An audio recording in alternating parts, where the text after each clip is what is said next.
C'est aujourd'hui qu'ont pris fin à Korogo les funérailles traditionnelles du Premier ministre Amadou Gon Coulibaly. À ses obsèques qui ont débuté le 31 mars dernier, des délégations sont venues de tout le pays apporter réconfort à sa famille. Ce week-end, plusieurs délégations de la CEDEAO se sont rendues à Korogo. Ami Sissoko. 2 semaines bientôt que le balafon résonne à Korogo. Les poros et les masques sillonnent la ville et différents rites sont exécutés. Korogo pleure son fils Amadou Gon Coulibaly dans la pure tradition sénoufo pour la seconde fois, mais pas seul. Depuis le jeudi 8 avril à la place Gondala au quartier Soba, les délégations venant de toutes les régions du pays ainsi que de la CEDEAO se succèdent pour traduire compassion et réconfort à la famille Gon Coulibaly. Chacun d'entre nous ici représente un auxiliaire à côté du chef de canton.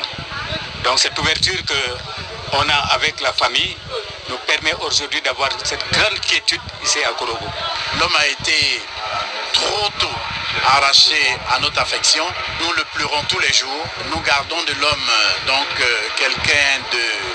un homme d'État, un homme engagé, un travailleur acharné. Chaque région est venue apporter sa contribution pour le repos de l'âme de celui que l'on appelait affectueusement AGC ou le lion. Entre autres, l'Amé avec plus de 60 têtes couronnées, en passant par l'Agnibi Tiassa, le Sud Comoué et l'Indéni Djouablé avec son abondant.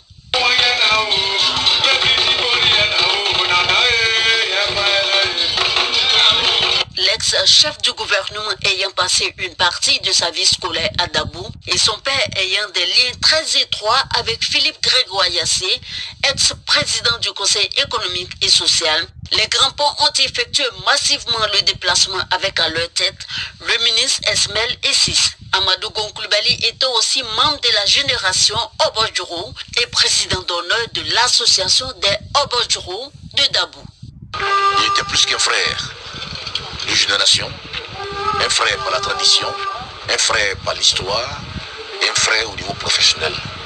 Et les grands ponts qui comprennent donc le département de Jacquesville, de Grand Laou et de Dabou, ne pouvaient pas ne pas être présents à ces grandes cérémonies traditionnelles. Les alliés du district du Zanzan, à savoir le Gontougo et le Bunkani, n'ont pas dérogé à la règle. À leur tête, le ministre d'État Adjoumani Kwasi Kobenan et la ministre Niale Kaba ont effectué le déplacement avec 3 danses traditionnelles. Des danses qui ne sortent qu'à de grandes occasions pour magnifier l'homme.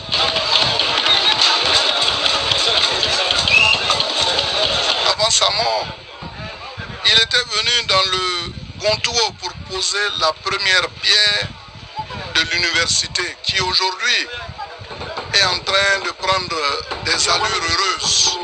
Nous étions devenus des frères et donc il est tout à fait normal que nous soyons là pour prendre notre part de deuil.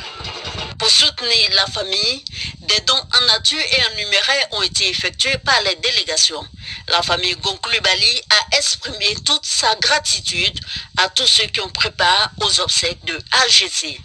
C'est un mot de remerciement et de reconnaissance de l'ensemble de la famille vis-à-vis de toutes ces délégations pour les signes d'affection et les nombreux dons qu'ils ont fait à la famille. C'est un grand merci à la Côte d'Ivoire, à tout le monde.